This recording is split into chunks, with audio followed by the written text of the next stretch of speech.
Welcome to Linuxel tutorial. I am going to explain about how to install Zentel server as a primary domain controller, and I am going to integrate the Windows system. First you need to download the Zentel server from the Zentel official site, and you need to burn it in a DVD or make a bootable pen drive. After making a bootable pen drive, connect the pen drive to the system, and after booting the following screen appears. Now select the language. Now give install Zentel 4.2 development export mode. Now again select your language. Now select your location, and for configuring the keyboard just give no to detect the keyboard layout. Now select the keyboard layout. Now it is loading the additional components. Now it is searching for the network with DHCP. Now give continue. Now we can manually configure the network, so select the configure network manually. Now give your IP address. Now give continue. Now give your net mask and select continue. And now the gateway and continue. Now we need to give the DNS server 8.8.8.8. You just need to give the DNS by giving the space, and after giving the IP address give continue. Now we need to set the host name for the system and give continue. Now the domain name, you must enter the fully qualified domain name here. I am giving pdc.linuxhelp.com. The linuxhelp.com is the domain for the Active Directory, and the pdc is the server. Now give continue. Now you need to create the user. Now provide the username for the system, user1, and give continue. Now the password for the user, and again type the password. You can give yes to use the weak password. Now we can select your time zone. If it is detected correct, you can give yes. If not, give no. Now it is detected correctly, so I am giving yes. Now we can create the partitions. For creating the manual partition, select manual. Now select the hard disk. Now we need to create the partition table, so give yes. Now select the free space to create the partitions. Now select create a new partition, and now give the size for the boot partition. I am giving 300 MB for the boot partition. Now give continue. The type of partition is primary, and it is from the beginning of the available space. And now need to select the mount point, that is /boot, and you need to select this as file system as ext4. After configuring, you can give done setting up the partition, and now select the free space to create the next partition. Create a new partition. Now I am going to create the swap partition. I am giving 2 GB for the swap partition, and the type of partition is, and it is from the beginning of the available free space. And now select the users and give swap area. The swap partition should be the double the size of RAM. My RAM size is 1 GB, and so I am giving 2 GB for the swap partition, and give done setting up the partition. Now select the free space and create a new partition. Now the partition is now, and now I am going to create the root partition. I am giving 15 GB for the root partition and give continue.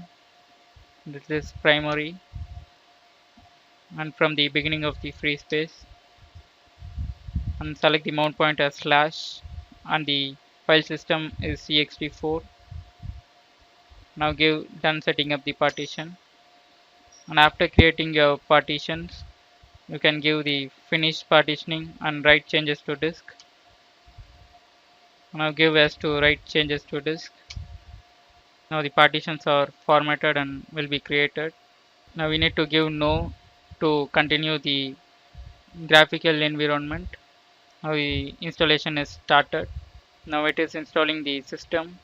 It is copying the data to the hard disk. This will take some time.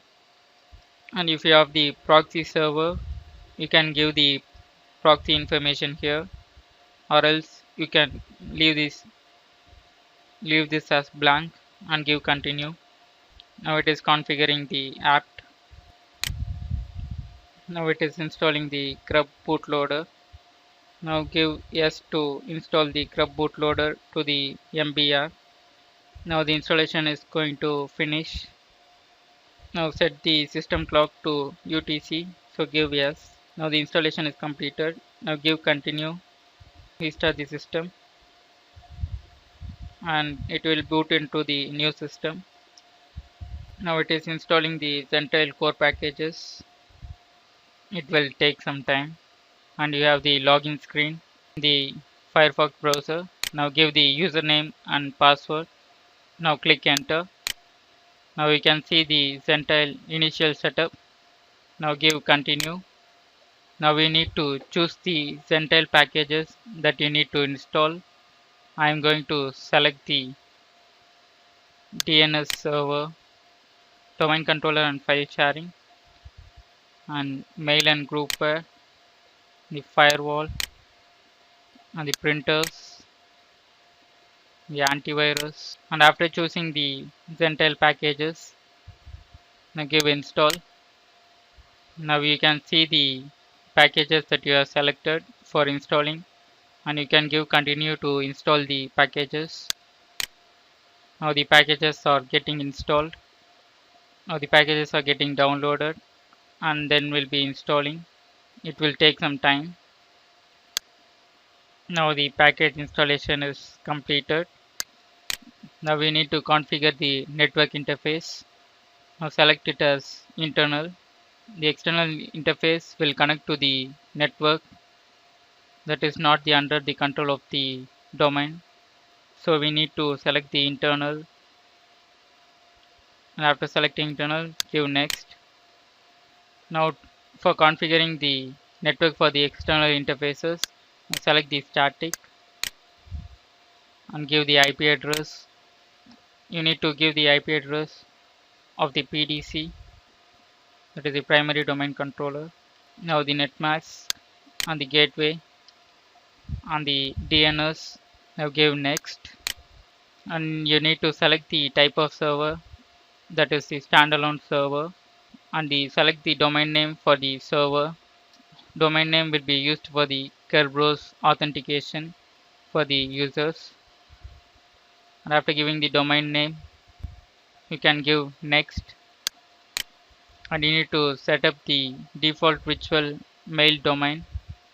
This will be the domain for the mail accounts, and give next, and you can give the organization name and give finish. Now it is saving changes in the modules. Now the packages are installed for the server to become the PDC, that is primary domain controller, and it is ready to use. Now click the go to the dashboard. Now go to the DNS module and verify the domain that you have created in the domains tab. You can see the domain that has been created during the installation. Now go to the users and computers module and click manage. Now we need to add the new user to the domain. Now select the users and click add. Now we need to give the username, it is user2, and the first name and the last name, and the description is optional, and give the password for the user and click add. Now the user2 is added. Now select the new user that is created, and in the user groups select the domain admins and click add. Now the user is added to the domain admins user group. Now select the domain module and click settings. Now click enable the roaming profile, and if you want to change the NetBIOS name, you can change here, and you can give the server description and click change. Now the changes are saved. Now I am going to integrate the Windows system to the primary domain controller. Now click start and select control panel and select network and internet. Now select view network status and tasks. Now select the local area connection and click properties. Now select IPv4, and in the DNS server you need to enter the IP of the primary domain controller. It is 192.168.7.124, and the alternate DNS is 192.168.7.1, that is the gateway, and give OK and OK and click close. Now close this window. Now we can ping the primary domain controller. So open the command prompt, just click start and type cmd and select the command prompt. Now give ping 192.168.7.124. Now we can see it is reaching the primary domain controller. Now go to my computer and select the system properties and select advanced system settings. Now select computer name and click change, and here you need to change the workgroup to domain. Click domain and enter your domain name here, that is the domain name of the Centel server, pdc.linuxhelp.com. Now give OK. Now give the username and password that you have created using the web interface in the Centel server. User is user2, the password. Now give OK. Now the Windows machine is added to the pdc.linuxhelp.com domain, that is the Centel server. Now give OK. Now we need to restart the system to apply the changes. Give OK and give restart now. Now the system is restarted. Now press Ctrl Alt plus Delete to log on. Now give the domain name first, that is pdc.linuxhelp.com, / the username, that is user2, and the password of the user. Now give enter. Now click start and go to my computer and right click and give properties. Now we can see the domain. The Windows machine is now added to the pdc.linuxhelp.com domain. In this way you can add many Windows client machines to the domain, that is to the primary domain controller. Now the Centel server as a PDC as a primary domain controller is successfully installed, and a Windows system is integrated with the primary domain controller. Let us see more about the Centel server in the coming sessions. Thank you for watching.